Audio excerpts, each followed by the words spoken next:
Hey guys, man, had an awesome day today.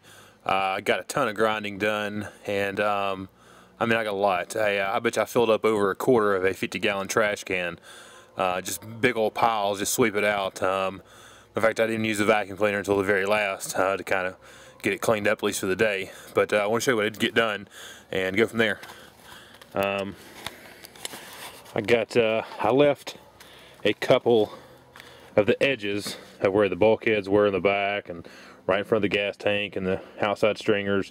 It's just one side. I'm just going to use it as a reference to dry fit the stringers in. There you can see one edge of the stringers in the front. And I still got the ski locker to get the gel coat out of. I guess it's gel coat, whatever that is.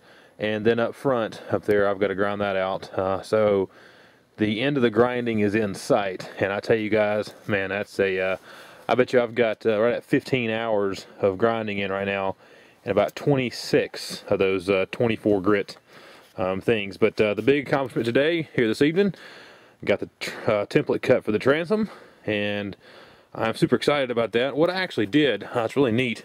I took the, just like you see it there, it is, just kind of barely held in place with these little clamps.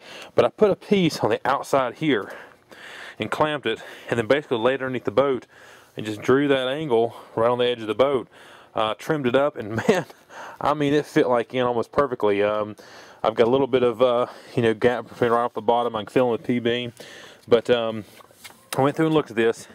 I am right at barely over 1/8 of an inch on my thickness back here now, where I was right at a half.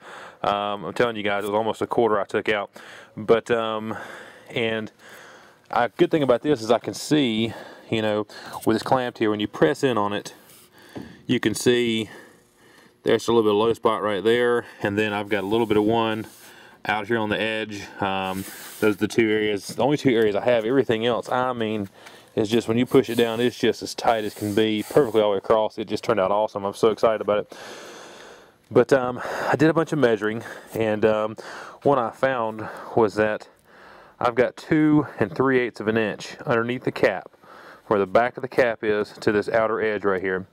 Now the pieces of plywood I'm using, obviously my BCE plywood, and they're 19/32. They are not quite 3/4.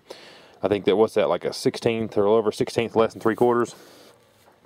And so I'm really debating. I'm gonna measure, but I'm really debating putting 2 pieces of that 19/32 plywood, from gunwale to gunwale, and then come back in with another 3/4 just inside these outside stringers. But we'll see how that goes. But had a great, awesome day. Got a lot done. I'm curious. I'm going to take and obviously put some 1.5 ounce chop strand mat in this couple of low places, and then I'm going to cover the whole back side with at least, I would say at least 2 layers of chop strand mat. If you guys think that's good, or maybe I should add more, or maybe even 17/0 on top of the 2. I'm just not sure. I keep going back and forth, and I've read some great threads and kind of keep getting confused of what's the best route to take this. But hey, had a great day, and happy Easter, everybody, and I will talk to you guys later.